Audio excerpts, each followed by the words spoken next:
할렐루야. 오늘도 신실하신 하나님 아버지께서 우리에게 새 날을 허락해 주셨습니다. 오늘도 우리가 이 땅에 살면서 하나님의 영광을 드러내는 자로, 이 땅의 대사로, 하나님의 왕국으로부터 보내심을 받은 대사로 보냄을 받은 자들입니다. 3월 25일 화요일 말씀의 실제입니다. 제목은 지역교회에 적극적으로 참여하십시오. 예, 요즘에 이제 뭐 미디어를 통해서도 많은 메시지를 들을 수 있고 하다 보니까 사람들이 지역교회에 대해서 혹 신앙생활을 열심히 하려고 하는 사람조차도 지역교회에 대해서 잘못 성경적이 아닌 생각들을 할 수 있습니다. 거기서 그것에 대해서 그걸 지적하고 또 교정해 줌으로 말미암아 우리가 좀 더 열매 맺는 그런 가지로 만들어주는 그런 메시지인 것 같습니다. 지역교회에 적극적으로 참여하십시오. 오늘 본문 말씀은 잠언서 29장 15절 17절입니다. 채찍과 꾸지람이 지혜를 주거늘 임으로 행하게 버려둔 자식은 어미를 욕되게 하느니라.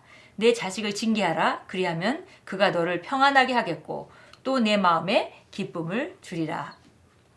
당신이 자라는 동안 당신의 부모님께서는 당신을 예의 바르고 성공한 사람으로 만들기 위해 특정한 가치들을 가르치셨을 것입니다.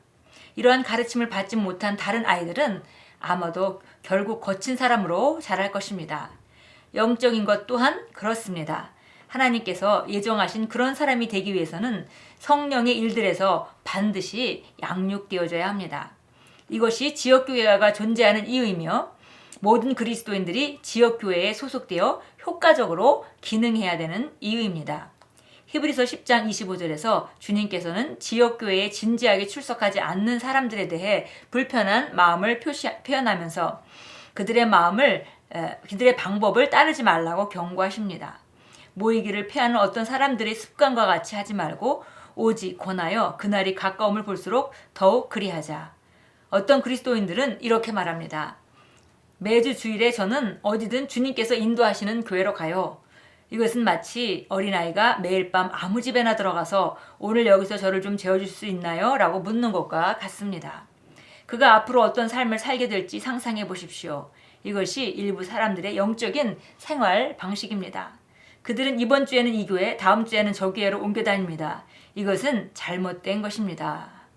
오늘 지역교회가 존재하는 목적이 있고 하나님께서 교회를 통해서 하시는 일이 있습니다. 그런데 우리가 영적인 것, 또 하나님이 살아계신 하나님이 어떻게 역사하시고 어떤 통로로 우리를 축복하시는지 그런 거에 대해서 잘 모르기 때문에 마치 우리가 세상에서는 좀 더 좋은 물건이 있으면 그곳에 물건을 사러 가고 또 좀 더 좋은 학원이 있다면 또 우리가 주저없이 그런 학원으로 옮기게 될 것입니다. 그런데 그런 그 생각과 그런 문화에 우리가 너무 길들여져 있어서 교회조차도 그런 식으로 우리가 생각할 수 있겠는데요. 우리가 알다시피 하나님께서는 우리를 말씀과 또 말씀뿐만이 아니라 말씀을 배우는 것뿐만이 아니라 말씀을 적용하는 데 흐르는 그런 기름 부음, 성령의 역사로 말미암아 우리를 매일매일 인도해 가고 계십니다. 그래서 우리가 있어야 될 자리에 있는 것은 너무 중요한 일입니다. 하나님께서 보낸 곳이 어딘지, 그곳에서 얼마나 하나님께서 말씀을 통해서 나에게 은혜를 주시고 또 기름 부음을 통해서 나를 다듬어 가시고 삶에 실제적으로 많은 열매가 있는 삶으로 만들어 가시는지는 정말 하나님께서 계획하신 곳이 있고 그곳을 찾아서 우리가 그곳에 머물러야 하는 것은 우리가 해야 할 일입니다.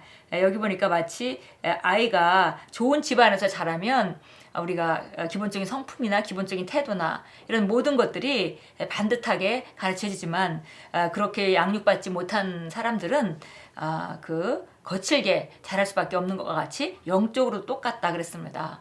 건강한 교회에서 건강한 영적 부모 밑에서 영적 형제들과 함께 건강하게 자라는 것은 그 사람의 삶을 가장 아름다운 것에 놓는 좋은 기반입니다.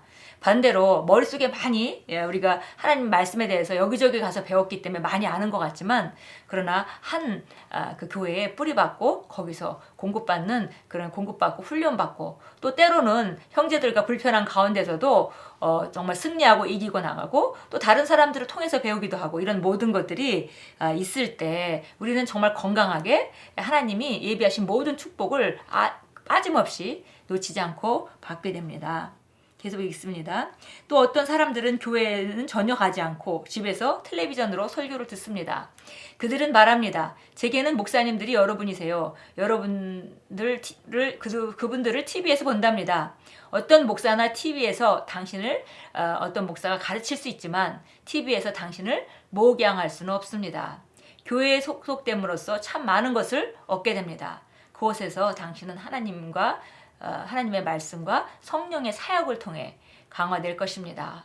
예, 교회라는 것은 우리가 하나님 말씀만을 배우는 곳이 아니라 말씀도 그 교회를 통해서 나에게 주시려는 하나님의 말씀은 그곳에 예비되어 있기 때문에 제가 다른 곳에서 받을 수 있는 것은 아닙니다. 그래서 우리가 말씀을 나한테 꼭 필요한 말씀을 하나님이 예비한 그 장소에 내가 나갈 때 받게 되어 있는 것이지 우리가 내가 원하는 아무 데나 가서 그 말씀을 받게 되는 것은 아니죠. 그래서 그뿐 아니라 혹시 말씀을 또 그 정보로 지식으로 받는다 하더라도 그 말씀에 역사하시는 성령의 사역, 비추심과 성령님의 기름 부음과 그 능력의 사역이 있어서 우리가 삶이 강화돼야 되는데 그런 계획은 바로 하나님이 보내신 그 교회에 있다는 것입니다.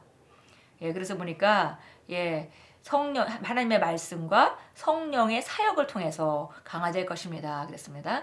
이 교회 저 교회로 옮겨 다니거나 텔레비전 설교만 보는 사람들에게는 결코 일어나지 않을 일입니다. 당신은 기껏해야 정보들만 잔뜩 얻게 될 뿐 영적 진보를 이루지 못하며 진리의 터에 서지 못하게 될 것입니다. 왜냐하면 교회가 바로 진리, 기둥과 터이기 때문입니다. 그래서 많은 정보를 혹시 얻을 수는 있겠지만 그러나 그 정보도 내게 적절하게 필요한 그때의 그 정보라기보다는 지식적인 정보를 얻게 되는 거죠. 그리고 그뿐 아니라 여기 성령의 사역이 빠져버리기 때문에 그 말씀은 지식으로 남고 거기 비춤이나 그 다음에 성령을 통해서 우리에게 오는 그 말씀이 실제됨 이런 것들이 없게 되는 것이죠. 그래서 머리는 커지지만 지식은 많아지지만 삶은 변하지 않는 그런 사람이 되게 된다 그랬습니다. 그리고 진리의 터에 서지 못하게 된다 그랬습니다. 왜냐하면 교회가 바로 진리의 기둥과 터이기 때문입니다.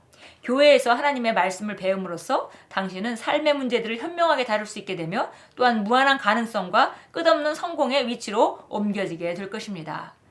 그래서 우리가 삶 가운데서 이미 예수님 안에서 우리가 받은 모든 것들이 우리 안에 잠재되어 있지만 그것을 정말 삶 가운데 나타나는 것이 우리 영적 성장이라 말하고 우리의 성장이라고 말하기 때문에 이것은 우리가 어떻게 문제들을 대면해서 다루느냐의 문제입니다. 그래서 내가 접할 오늘 내가 하나님이 이 땅에서 이 위치에 이 지역에 살게 하셨다면 그리고 이 직장에 살게 하셨다면 거기에 대면하는 문제들이 있을 것입니다.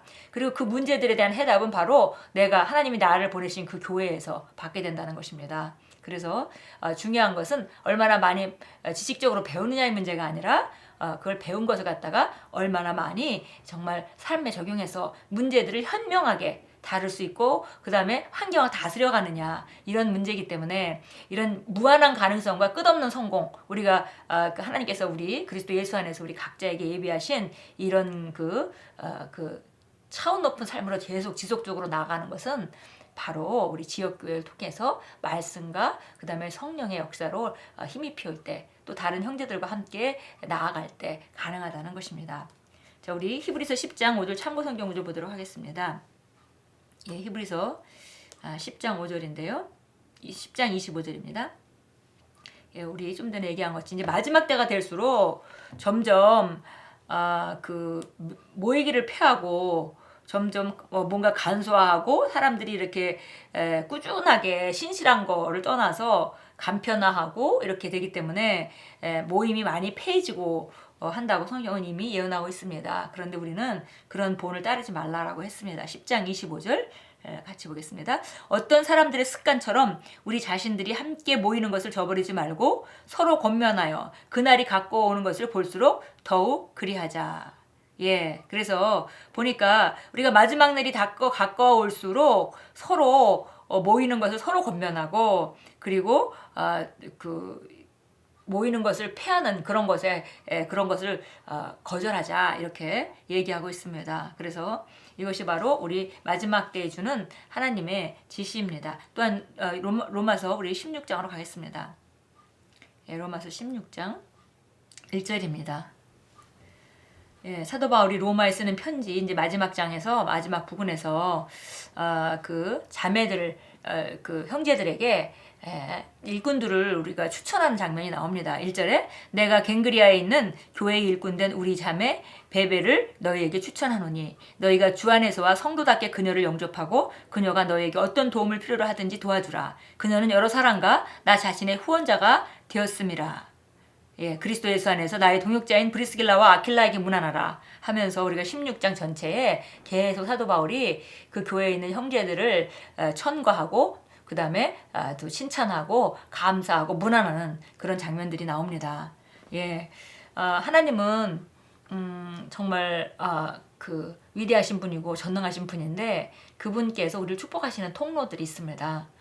하나님 말씀과 성령의 사역을 통해서 우리를 축복하는 건 너무나 당연한 거고요. 그 외에도 우리 주변에 있는 사람들을 통해서 우리를 축복합니다. 그래서 교회를 그 성경에서는 인체에 비유했습니다. 또 집에 비유했습니다. 인체는 혼자 분리돼서 존재할 수 없습니다. 손이 아무리 건강하다 하더라도 결국 손목이 건강하지 않으면 그 손은 최고의 기능을 발휘하지 못할 것입니다. 그것이 바로 우리 교회, 지역교회의 우리 인체들의 그 지체, 서로 붙어있는 지체들의 비밀입니다. 그래서 말씀과 성령의 역사뿐만 아니라 주변에 있는 사람들을 통해서 하나님이 우리에게 큰 복을 주시고 있다는 거, 그리고 우리를 밝혀주고 계시고 또 우리 강건케 해주고 계시고 또 구체적으로 이렇게 TV를 통해서 말씀을 들을 수 있지만 그 목사님들이 그 말씀 듣는 사람을 목양해 줄 수는 없다. 그렇게 오늘 크리스 목사님 말씀하셨는데요. 그렇습니다. 목양이라는 것은 가장 가까이서 보고 내 눈에는 전혀 보이지 않는데 정말 내 그 영적 지도자 눈에는 보이는 부분들이 있죠. 지적해주고 오늘 본문 잠언서 29장 말씀과 같이 그 지적하고 그 가르칠 때 아름다운 자녀로 클 수 있는 것 같이 우리 지역교회를 통해서 하나님은 우리를 그렇게 다뤄가시고 우리 끊임없는 축복 가운데로 나아가기를 원하십니다. 우리 함께 기도하겠습니다. 사랑하는 아버지, 나의 영적 성장과 세움을 위해 예비하신 지역교회의 조직구조를 활용하여 교회 안에서 기능할 때 당신의 말씀을 통하여 나의 삶을 발전시키고 업그레이드할 기회를 주심에 감사드립니다. 나는 그리스도 안에 있는 형제 자매들과 또한 성령님과의 교제를 통하여 승리할 힘을 얻고 강화됩니다. 예수 이름으로 기도드립니다. 아멘. 오늘은 특별히 이 말씀을 삶에 적용하셔서 정말 우리가 하나님 말씀과 성령의 사역이 우리 정말 속한 지역교회로부터 오는 것을 감사하고 지역교회에 있는 정말 영적 지도자나 혹은 주변에 있는 형제 자매들에 대해서 감사하고 그런 감사로 기도하고 또 그 감사를 표현하는 그런 하루로 만들어 간다면 우리가 또 삶의 한 단계 진보할 것 같습니다. 예수 이름으로 축복합니다.